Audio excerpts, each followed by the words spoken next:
Hello and welcome back to Wacky Kitchen, where today we're doing a Nando's inspired Piri Piri chicken. Now we've already marinated it overnight because hey, you don't need to see me showing you how to pour Piri Piri chicken sauce over your chicken, rubbing it in. If you want, you don't have to rub it in. You could leave it sat on top, or you could do a mix of both, rub it in then put it on top. Have it in the oven and I'll show you that when it's done. But what we're going to do is one of the sides. Because you know how Nando's are obsessed with hockey puck side portions. I don't know if you've ever had their mash. It's like Door's tiny hockey puck of mash. No, we're not doing mash because we can do mash. We'll do mash with other things, but hockey puck mash, not that interesting.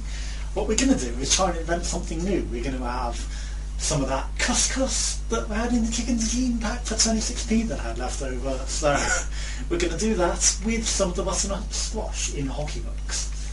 So I've already strained my couscous. I've already roasted my butternut squash.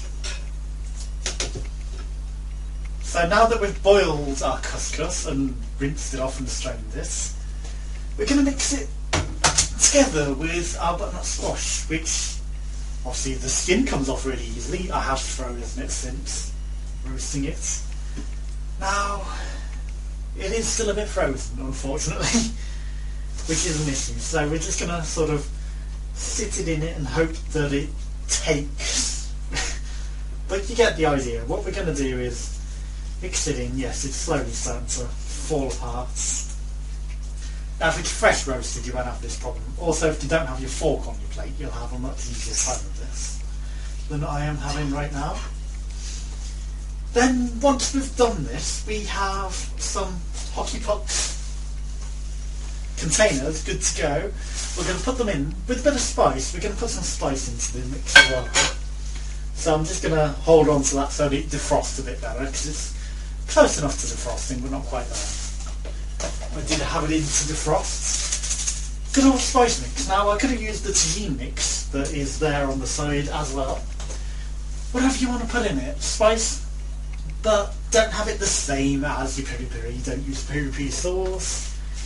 I want it a little different, just so there's a bit of variation on the plate. So this is more of a tikka mix. Now we could also have an jalapeno pepper inside.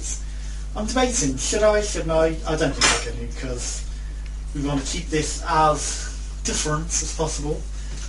This is more of your starch, your protein, not protein, your starch meal. So even though it's going to be a bit vegetable with the butternut squash, we are mixing it together. That should be a good mix. I mean, it's looking nice and orange. I'm going to add some chia and flaxseed to it as well, actually, just to clear it up a bit, but I don't know. Are we going to mix it or are we going to sit it on top for a crispy coating? Because it's going to be a puck, it's going to be like a couscous cake, I guess. Would be the best explanation. So I'm going to sit it on top, so we're going to make these into our pucks. Now you want to try and get as little liquid left in there as possible. So pack it down nicely, then squeeze out any excess liquids. Now these won't need as long to bake as your chicken and other things. I've got other stuff in there as well, which I'll explain when they come out. So we will get our second puck prepared. And hopefully not spill this all over the floor, as I'm doing it in a very stupid fashion. You can do more careful than I do this. My lack of English skills are proving to be persistent, even though I am English and born in England. It's just words failing. So we've got 2 cakes out of it, and we're going to sprinkle. That's a bit more liquidy than our other one. Sprinkle some chia and flax over the top, which I have right here. Now, maybe wash your hands before touching containers.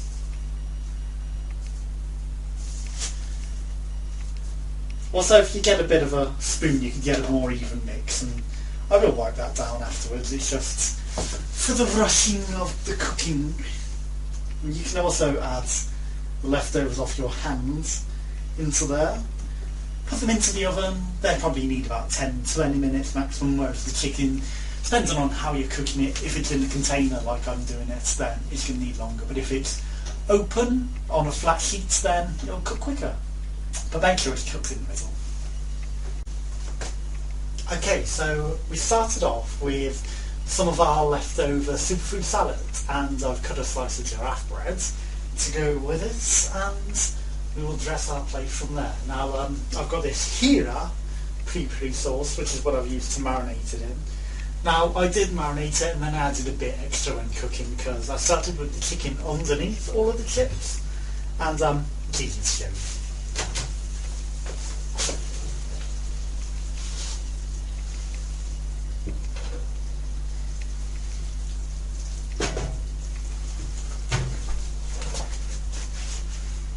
Right, so the sauce has gone a lot thicker than I expected, but I put the chips in the microwave to make them cook a bit and then crisp up on top, so they were sat on top to get a bit of crispiness from the oven.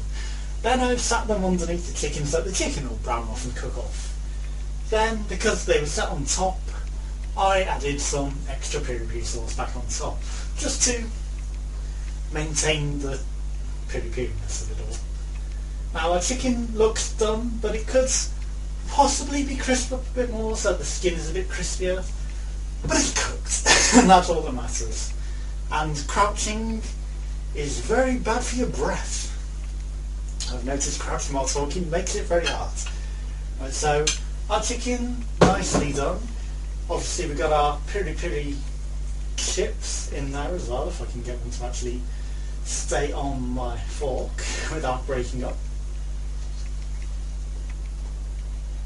If you want to fry them first before putting them in the Piri Piri sauce, it's entirely up to you. They obviously could use a bit longer cooking than they have them. Obviously it's soft, but it's not crisped up. I should have crisped them up a bit more first.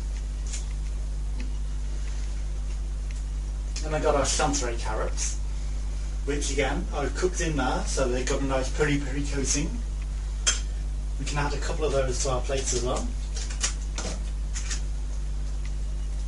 Now I've cooked extra just so there's plenty to cook, you know. I mean, if I'm cooking them, I'll cook extra and freeze them.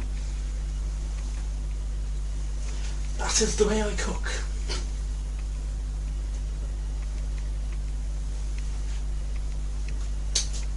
Now the last thing we're going to do is get our hockey puck out, but as true Nando style, obviously you can buy Nando's Piri Piri branded, but I haven't got that. Add your sauce on top after cooking.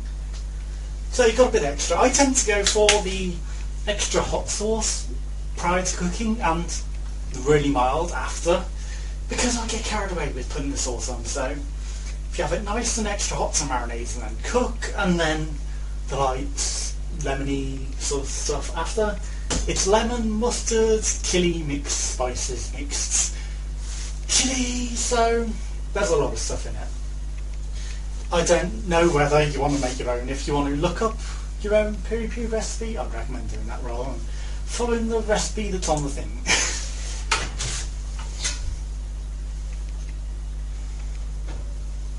Now the final thing we have is our hockey puck of butternut squash and couscous with some added chard and flax seeds. I'm going to put this back in just so that it finishes it all off and heats up for another day. That'll be extra crispy and good for microwave and straight out the freezer. Now it went in 20 minutes prior to turning it over and then an extra 10-15 minutes afterwards, so you might want to have like 20 minutes, 30 minutes on top with the chicken to get it to crisp up properly, but it's cooked thoroughly in the middle and that is all that matters.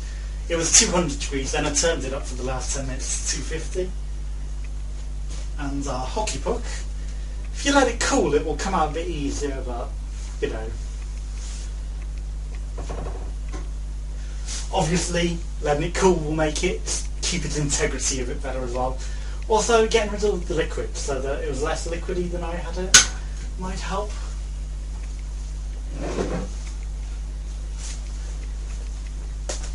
But there we have our very, very steamy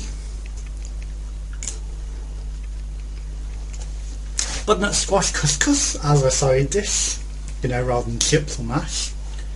Obviously I've got some chips in the oven I can add to it after. Buttered giraffe breads, superfood salad leftovers, obviously the piri piri chicken itself, which is the main thing. Very white inside, so it's definitely cooked. Has obviously the piri piri sauce on top, so it's extra piri piri. If you want it spicier, make it to your own liking. Obviously you could have done with a bit more sauce stain on top, but you know, that's the cooking process. Same with in Nando's, it comes off. So if you want to soak it longer, I did it for about 12 hours marinade. 24 hours would get it done much better. Crouching again is awkward. Maybe peel your chantrays before eating them.